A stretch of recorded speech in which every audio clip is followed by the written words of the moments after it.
एक समय था जब भारत के लोग मोबाइल कंपनी के नाम पर सिर्फ सैमसंग और नोकिया को ही जानते थे। फिर उसके बाद मोटोरोला समेत कुछ और कंपनियां आईं।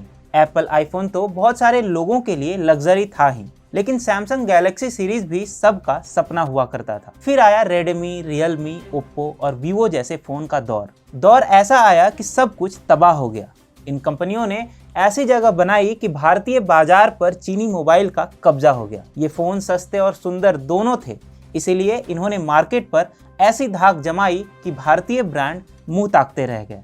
लेकिन अब ये क्यों बताया जा रहा है? क्योंकि अब भारत एक आयातक से निर्यातक देश हो चुका है और अब भारत के फोन भारत में बढ़ चढ़कर बिक रहे हैं। जानेंगे पूरे मामले को विस्तार से TFI के इस वीडियो में मेरे यानी अभिनव के साथ। तो चलिए आरंभ करते हैं। मोदी सरकार आयात को निर्यात में तब्दील करने के लिए बहुत प्रतिबद्ध है और परिणाम स्वरूप 2017-18 के बाद से भारतीय मोबाइल उद्योग शुद्ध आयातक से शुद्ध निर्यातक में बदल चुका है। निर्यात $200 मिलियन से बढ़कर $1.7 बिलियन तक हो चुका है, जबकि इसी अवधि में आयात $3.5 बिलियन से लगभग 7 गुना कम होकर $500 मिलियन तक पहुंच चुका है। आंकड़ों की माने तो भारत ने पिछले एक साल में मोबाइल फोन के आयात में तेज गिरावट देखी है, जो एक साल पहले 3100 करोड़ के मुकाबले में 2020-21 की पहली तिमाही में 600 करोड़ तक गिर गई।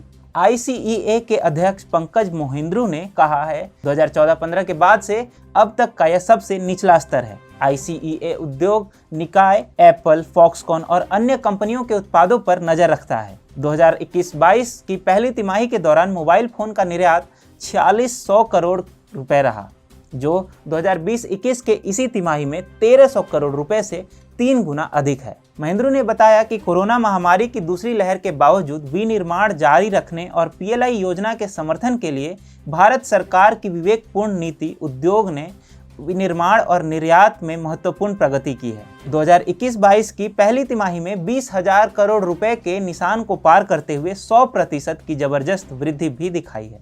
भारत सरकार ने चीन के सस्ते बेकार उत्पादों पर लगाम लगानी शुरू कर दी है। चीनी स्मार्टफोन कंपनियों ने सस्ते वितरण विधियों का इस्तेमाल कर, जैसे कि लागत कम करने और खरीदारों तक तेजी से पहुंचने के लिए पूरी तरह से ऑनलाइन प्रक्रिया का पालन करने की कोशिश की है। भारत ने उत्पाद के स्तर पर काम किया है। भारत ने सीधे कंपनियों को भारत में उत्पादन निर्माण करने के लिए कहा। उसके लिए PLI योजना भी शुरू की गई। आज भारत में सैमसंग M सीरीज का हर फोन नोएडा में बन रहा है। एक चीनी स्मार्टफोन की लागत सस्ती हो सकती है, लेकिन यह आपके डेटा को माइन करता है और इससे आपको गंभीर जोखिम में डाल सकता है। उनके पास आपके डेटा तक पहुंच होती है, जिसका आसानी से दुरुपयोग किया जा सकता है। चीनी स्मार्टफोन किसी भी अन्य उत्पाद की तरह प्रौद्योगिकी और नवाचार के मामले में कुछ भी नया आपको नहीं देते हैं। उदाहरण के लिए चीनी स्मार्टफोन निर्माता Xiaomi एप्पल के डिज़ाइनों से नकल करने के लिए जाना जाता है। इतना ही नहीं, 2 OnePlus Nord 2 मोबाइल में विस्फोट होने की खबर तो आपने सुनी ही होगी और एक मामले में पीड़ित को दुर्घटना के बाद सदमे में बताया गया था। हमने पहले भी बताया था कि कैसे मोदी सरकार इस मोर्चे पर भारतीय हित को मजबूती से रख रही है। भारतीय सामान और गैर चीनी फोन उत्पादों की कीमत पर नियंत्रण के लिए सरकार ने इस मोर्चे पर भी क्रमबद्ध तरीके से लगाम लगाना शुरू कर दिया था। सरकार द्वारा 2020 में फोन को GST स्लैब 12 से 18% में रखा गया था। इसके नतीजतन चाइनीज फोन कंपनियों के फोन की कीमत में 1000 से 2000 तक का अंतर आ गया।